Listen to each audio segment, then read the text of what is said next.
SMP itu pokoknya harus berani aja. Kamu maju satu langkah itu sebuah kemenangan buat kamu seperti itu. Gak harus nih 5 tambah 5 harus menjadi 10, tapi banyak cara untuk menjadi 10. Ada masalah bukan cerita ke orang tua tapi ke temennya. Tapi temennya habis itu cerita ke sana sini gitu kan.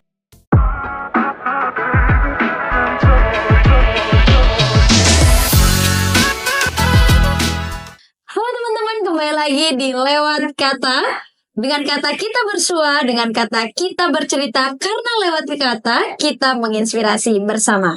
Hari ini aku Aifa nggak sendiri tentunya, sesuai dengan podcast episode kemarin. Kita nggak sendirian, Kak Aifa nggak sendirian. Kita bakal ditemani oleh pemuda-pemuda inspiratif di Kabupaten Kutai Timur. Dan hari ini, kemarin kita udah ketemu sama yang jenjangnya SMA gitu ya, SMA. Sekarang naik-naik sedikit ya, tapi bukan ke puncak gunung. Kayaknya garing banget ya guys. Kayaknya itu kita langsung sama saja Andi Salsadea.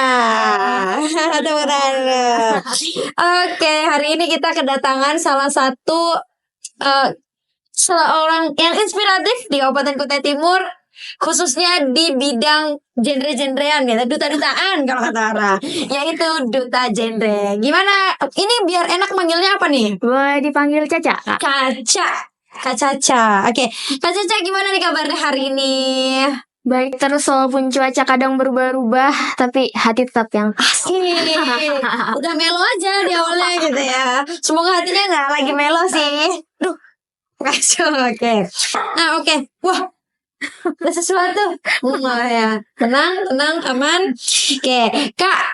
Jadi di sana tuh selain banyak nih anak muda yang kalau udah dengar kata duta, di pikirannya tuh pasti yang kayak kayaknya ini yang kayak Miss deh, Miss Indonesia maksudnya gitu lah ya. Tapi sebelum kita bahas soal itu, aku pengen kita bahas soal siapa sih Kak Caca ini. Oke, boleh diperkenalkan dulu nih Kak. Dari mana, sibukannya apa, asli Sangatta kah? Oke.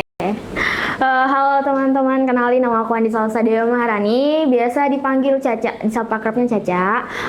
Aku sekarang lagi berkuliah semester 7 di kampus Sekolah Tinggi Agama Islam Sangatta, dan kesibukan sekarang aku lagi PKL karena sekarang udah semester akhir. Teman-teman doain semoga lancar sampai akhir.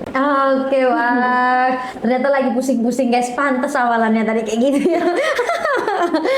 Oke, Kak Caca, kalau di STAHIS itu memang ada ekskul genre atau inisiatif sendiri buat ikut? Karena setahu aku kan adanya di sekolah ya, genre-genre itu. Oke, jadi kalau genre sendiri itu sebenarnya dia berasal dari organisasi PIKR, Kak. PIKR itu Pusat Informasi Konseling dan Remaja. Dan itu bukan hanya di sekolah-sekolah, bahkan di masyarakat pun ada. Jadi namanya PIKR Masyarakat. Oh, oke. Dia bukan PIKR melalui pendidikan, tetapi lewat masyarakat. Nah, itu banyak tuh biasanya yang ada di gereja-gereja, biasa kita kenal dengan PIKR Elim. Mereka itu dari luar, masyarakat, seperti itu. Dan tingkatanmu ada dari SMP, SMA, bahkan sampai kuliah pun ada, seperti itu, Kak. Jadi Kak Caca ini masuk yang jenjang kuliah. Iya. Oh, berarti memang ada di kampus? Ada di kampus, sekolah-sekolah dari SMP, SMA sampai kuliah. Karena di genre sendiri itu dia ada 3 tingkatan tentang kita. Jadi beraksi, berani, dan berkolaborasi. Beraksi, berani dan berkolaborasi. Oke. Tapi itu kayaknya kita pengen mau tahu dulu sih sebenarnya genre itu apa sih Kak sebenarnya? Karena udah banyak sering banget denger ya. Oke, jadi genre sendiri itu adalah singkatan dari generasi berencana, di mana generasi berencana ini berada di bawah naungan BKKBN. Oh, BKKBN. Benar. Kalau di kabupaten ada DPPKB. Iya, benar, DPPKB. Gimana tuh proses Kak Caca kenapa milih dari semua banyak ekskul gitu ya bahasanya? Kita bukan ekskul sih, apa ya? Kayak kegiatan kepemudaan. Kakak Caca milihnya genre. Kenapa tuh? Aku milih genre sendiri karena satu, aku dari SMP itu suka banget sama namanya konseling. Oke. Jadi di PIKR sendiri tuh ada namanya konselor, jadi konseling sebaya. Nah, aku suka Konselor. banget nih, suka banget nih bicara-bicara tentang remaja, anak muda, teman-teman sebaya itu karena lebih nyaman, lebih nyambung aja sih kalau itu di kampus. Dan aku emang udah tertarik sama pembahasan-pembahasan yang ada di genre gitu sih Kak. Oke, jadi Kak Caca berarti sebelum di kampus udah ikut genre di sekolah? Iya, udah pernah. Oh, oke. Aku kan sebelumnya nih, aku aslinya Sulawesi nih, teman-teman. Oh lah, oke. Oke, nah aku di Sulawesi waktu aku SMP, SMA itu udah ada PIKR dan aku kebetulan udah jadi pengurus. Nah, Terus ke Sangatta? ke Sangatta kuliah ada orang tua. Oh, jadi dari Sulawesi, habis itu ke Sangatta kuliah, Iya, bener. tetap di strike ke genre gitu ya. Banyak sih yang lain. Oh banyak. yang lain. Tapi yang paling selalu dan akan terjaga itu genre itu Iya, ya, karena genre, memang bener. lagi hobi di situ. Iya gitu. benar banget, hobi banget di genre. Dan aku dengar Kak Caca alhamdulillah dapat kesempatan buat ke provinsi juga ya Kak ya. Iya, 2023 aku udah ke provinsi dan insya Allah tahun ini dikasih kuota buat ke nasional nih Kak di Bali nanti. Wow, ke Bali nanti ya. Iya. Oke, itu gimana tuh Kak? Kenapa sih dari tadi salah satunya adalah karena tertarik. Ada isu tersendiri nggak sih yang melatar belakangi Kak Caca? Kayaknya aku interest banget nih sama duta genre. Sebenarnya satu duta genre itu dia nggak melihat dari fisiknya. Oke. Jadi banyak kan sekarang nih duta-duta yang harus cantik lah, harus tinggi lah, harus putih lah, dan genre sendiri pun enggak. Yang penting kamu bisa berani. Oke. Nah di situ aku pun waktu awal itu sebenarnya nggak berani sebenarnya masuk di duta-duta karena di inovasi kayak genre itu pokoknya harus berani aja. Kamu maju satu langkah itu sebuah kemenangan buat kamu seperti Oke, itu. menarik ya. Jadi ternyata banyak pertimbangan juga ya Kak Caca ya Banyak, untuk bisa akhirnya join di Duta Genre. Kegiatannya Duta Genre sendiri khusus di Kabupaten Kutai Timur atau provinsi itu ngapain tuh? Untuk kegiatan duta genre itu banyak, ada genre in action. Jadi kita di sini bakal menurunkan angka stunting di Indonesia pastinya. Nah, stuntingnya pastinya lagi heboh-heboh nih di Indonesia. Kita bakal nurunin itu. Terus ada namanya genre inklusif. Nah, genre inklusif itu kita biasa berkolaborasi dengan anak-anak yang memiliki kekurangan seperti itu Kak. Jadi kita bakal belajar bahasa isyarat. Oke. Kita dan ada namanya duta genre inklusif. Jadi teman-teman yang ada di SLB itu bisa masuk menjadi duta genre inklusif di Kalimantan Oh, wow. Timur dan sekarang udah sampai ke provinsi maupun nasional. Iya, benar. Ternyata berjenjang juga ya dan Iya. ada dua jenisnya bahkan. Iya, ada bener. Ada genre yang biasa, ada yang genre inklusif. Oke, keren ya. Jadi ternyata genre memperhatikan slot tersendiri untuk hal-hal yang seperti itu gitu ya. Karena kemarin di sebelumnya aku juga kita kan tahu ada Sukma ya. Iya. Yang Sukma itu kan fokus juga untuk teman-teman yang spesial bahasanya gitu kali ya. Dan genre ternyata punya wadah untuk itu juga ya. Benar. Nah terus kalau misalkan daily atau month per bulan biasanya ada kegiatan khusus kah atau harus melakukan kegiatan bersama DPPKB misalnya kayak gitu? Untuk mungkin per minggu atau per bulan itu kita biasanya melaksanakan bersama PIKR. Jadi PIKR kita akan melakukan workshop atau sosialisasi dan di genre sendiri tuh punya banyak modul. Ada modul tentang kita, ada modul life skill dan modul tentang kesehatan mental bahkan tentang free sex dan itu bakal banyak dibahas nanti di genre tersendiri. Oke, kalau aku keinget genre tuh yang paling melekat di kepala itu soal ini nih. Oh, ini. Triad ya, Iya, Triad benar. KRL. Benar. Apa tuh Kak? Biar kita teman-teman bisa tahu juga. Jadi triad KRL itu 3 ancaman remaja, di mana remaja itu dilarang untuk gini nih, logo genre kan Zero. seperti ini, ini zero, artinya tidak terputus dan katakan tidak kepada 3 hal yang mengancam kepada remaja, yakni ada pernikahan dini, free sex dan nafza. Dan sekarang ada ditambah terorisme tahun ini. Oh wow. Terorisme tahun ini. Ya, ini informasi buat kita bareng-bareng ya, karena kemarin tuh kan juga tagline-nya 2 anak cukup. Ah, itu kan berubah juga tuh. 2 anak lebih 2 anak sehat. lebih sehat ya Iya. kan. Nah, habis itu ternyata sekarang triad juga bergenerasi. Iya, bertambah dong. Agrep. Oke. Karena menyesuaikan bagaimana perkembangan dan kondisi pemuda sekarang Iya, ya. benar. Emang gimana sih Kak pandangan Kak Caca soal pemuda sekarang? Ini kayak berat banget ya pembahasannya. Jadi kita bakal lebih bahas ke remaja sih Kak. Sekarang kita nggak tahu ya, anak-anak di sekolah itu sekarang banyak nih yang menganggap bahwa bullying itu sepele. Bahwa mengolok-olok temannya itu cuma bercandaan. Nah, sebenarnya itu hal-hal yang bisa menyebabkan salah satu kerusakan yang paling kecil dari seorang remaja seperti itu. Dari bullying itu mungkin dia melakukan pertemanan secara bebas, lalu melakukan hal-hal yang mungkin mereka anggap itu keren. Nah, itu pasti banyak banget tuh yang bakal dibahas sama genre sendiri kalau tentang itu sih, Kak. Oke, jadi genre ini hadir untuk lebih ke educate-nya ya, mengedukasi. Kalau untuk pergerakannya sendiri ada program khusus nggak? Misalkan buat remaja wajib minum tablet tambah darah, misalnya kayak gitu-gitu.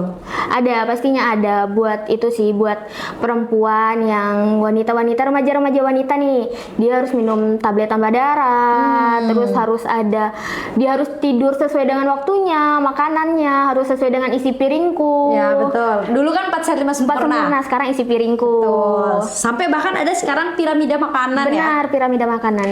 Ya. Namanya SKM ya, merembet-rembet ke sana dulu gitu.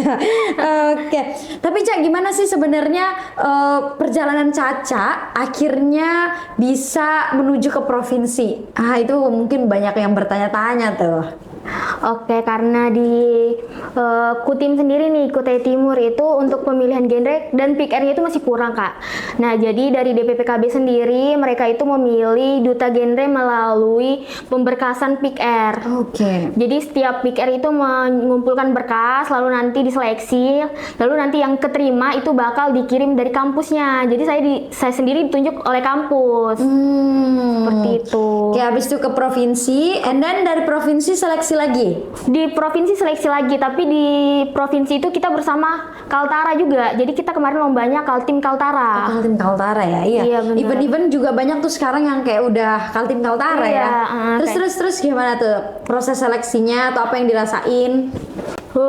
Kalau untuk proses seleksinya pasti panjang banget ya, karena dari sebelum kita sudah ke provinsi kita itu udah dites di sini. Kita membuat video tentang kita, mempromosikan bagaimana untuk mengimplementasikan tentang kita, bagaimana untuk menjaga remaja-remaja yang ada di daerah masing-masing. Lalu sampai lagi ke sana kita ada photoshoot, catwalk dan selain sebagainya, itu banyak banget sebenarnya. Lalu kita ada deep interview sebenarnya. Yang paling penting di sana itu adalah deep interview. Gimana? Apa tuh? Jadi deep interview itu kayak kita ditanya oleh orang yang sudah berkompeten nih tentang diri kita sendiri. Jadi orang psikolog? Iya, semacam itu. Oke. Bisa. Jadi kita ada tes psikolog juga waktu itu. Jadi kayak panjang sih kalau buat itunya. Oke, jadi tesnya itu ada tes tertulis? Tes tertulis ada, psikologi ada, wawancara ada.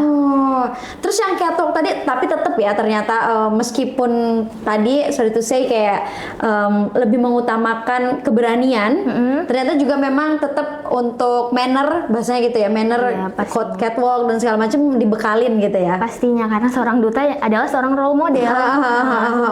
Jadi ya mau nggak mau juga harus aktif di sosial media dong. Branding diri itu yang paling penting. Oke, gimana Cak? Keluh kesahnya nih. Rasa-rasanya saat terpilih menjadi salah satu perwakilan ke provinsi waktu itu. Sebenarnya senang, deg-degan, takut juga, takut ngecewain sebenarnya, karena waktu persiapan tuh banyak banget melibatkan orang gitu Kak yang bantuin saya. Jadi kayak gimana ya kalau nggak menang. Sempet nangis waktu di provinsi, sebenarnya nggak masuk, tapi ya memang rezekinya mungkin ya. Oke, jadi ternyata perjalanannya juga luar biasa ya Caya, mulai dari seleksi kabupaten dan memang latar belakangnya kamu sangat suka untuk dunia konseling gitu. Oke, emang kamu pernah ini gak sih dengerin curhatan teman-teman juga berarti dong ya? Pernah pastinya. Salah satu program saya itu. Jadi saya membuka konseling online. Konseling online gimana tuh? Jadi kita buka jadi kita ada Instagram nih, Instagram Genre Kutim. Nah, teman-teman di situ dibolehkan untuk berbicara. Secara anonim pun boleh. Nanti kita bakal buat box Q&A yang secara anonim seperti itu sih Kak. Nanti kami jawab, tapi melalui DM. Oke, menarik ya. Jadi kayak terbuka untuk siapapun buat teman cerita gitu. Apalagi sekarang tuh kan bahasa bahasanya anak-anak ini tuh lagi kena mental health gitu loh, kayak gitu. Kayak aku kayaknya lagi bermasalah deh, tapi nggak tahu di mana cerita. Bahkan kalau di Jawa itu ada dibisnisin. Nah, kan pernah dengar kan? Yang kayak kalau misalkan kamu mau ajak aku buat cerita, boleh sejam sekian. Iya, benar. Kalau di Caca tuh lahirnya karena itu juga kah? Dikomersilkan kah? Nggak ada.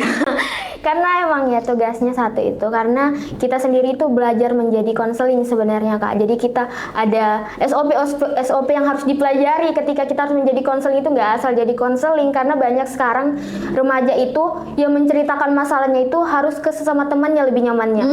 Ada masalah bukan cerita ke orang tua tapi ke temannya, tapi temannya habis itu cerita ke sana sini gitu. Pasti kayak bener lagi. Ini curhatan sendiri nggak sih? remaja rata-rata seperti itu.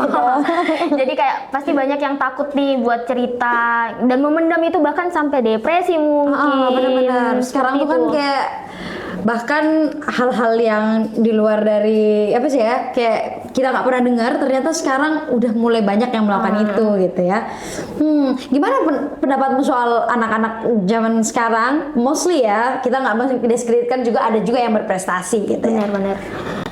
Sebenarnya untuk anak-anak teman-teman remaja, sedepresi apapun itu, semua orang pasti pernah mengalami depresi. Sebahagia apapun hidupnya pasti merasakan itu, dan itu pun pasti harus hal yang lumrah buat di teman-teman sendiri. Intinya teman-teman sendiri itu satu, harus cinta sama diri sendiri. Tapi cinta diri sendiri itu enggak juga harus tanpa tidak menghiraukan orang lain. Ada nih orang yang mencintai diri sendiri tapi malah melupakan orang lain. Jadi dia kayak meninggi buat diri sendiri, dan itu biasa makin banyak nih buat teman-teman yang susah lagi buat berteman kalau misalnya dia seperti itu. Jadi kita harus memperhatikan juga orang-orang di sekeliling kita, bukan hanya diri sendiri. Tapi berat gak sih, Cak, jadi bawa selempang duta genre itu? Karena kan kayaknya kalau ada masalah berarti genre aja lah. Gimana? Berat, pasti berat banget. Karena apapun nanti kalau misalnya aku nih ada ngelakuin mungkin kesalahan sedikit pun, pasti yang disalahkan adalah selempangku sebenarnya.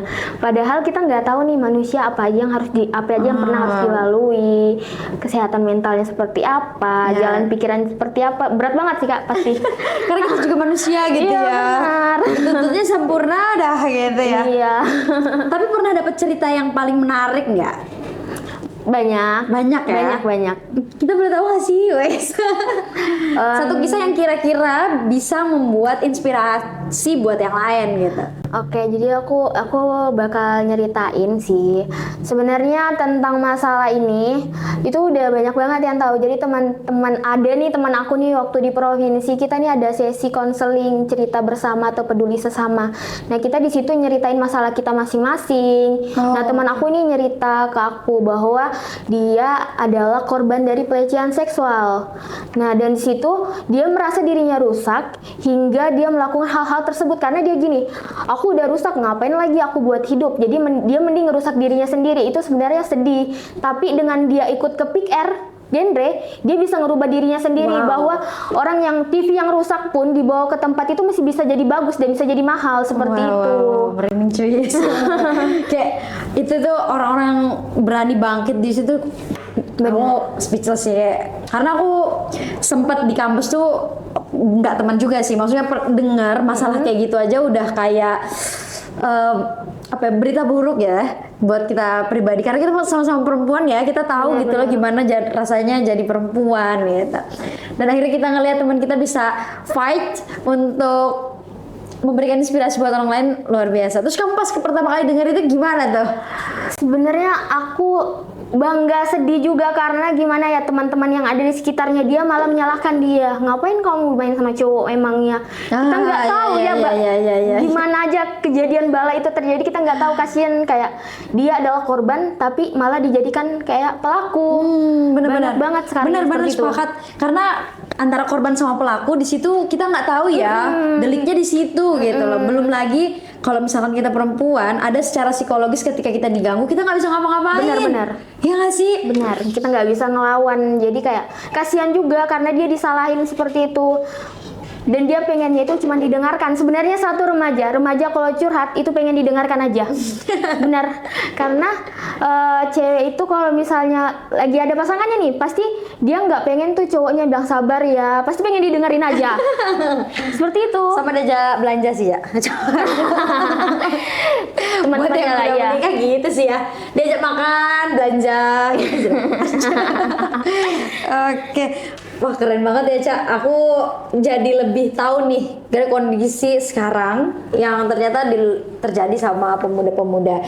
Nah, kalau misalkan Caca sendiri nanti ke depannya, karena setelah ke provinsi ternyata dapat slot untuk ke nasional. Gimana tuh proses untuk menuju ke sana, persiapan apa aja yang udah Caca siapin? Jadi kalau ke nasional kemarin saya dihubungin langsung sama Genre Kaltim. Jadi Genre itu ada Kutim, Kaltim, Indonesia. Nah, aku dihubungin sama Genre Kaltim buat ikut, dan itu adalah arahan dari DPPKB Kutim sendiri, dan alhamdulillah mungkin masih dipercaya buat ke nasional. Untuk itu persiapannya sih rame-rame ya, karena kan yang pergi ke nasional itu bukan hanya dari Kutim, dari Samarinda, Bontang, Mahua. Kutim berapa tuh? Kutim Satu. itu ada 5 orang. Ada 5 orang. 5 orang. Wow. Jadi Caca merupakan salah satu di antaranya yang mewakili Kutim.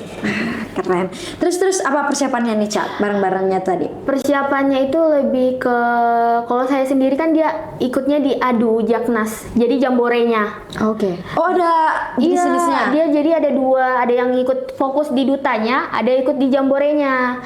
Jadi yang di dutanya itu adalah yang juara 1 di provinsi kemarin, mereka melanjut untuk ke nasional, dan kami yang diajak itu biasanya ikut ke jamborenya. Dan jamborenya itu banyak. Kita ada itu tadi video tentang genre in action, ada tentang genre inklusif, dan banyak banget sih acara-acaranya, pasti yang seru-seru. Ada kultur imersional juga, jadi kita mengenalkan budaya-budaya yang ada di Caca Kalimantan bagian Timur. yang mana? Aku di Amazing Race. Amazing Race. Ngapain? Amazing Race itu dia Racing. Apa?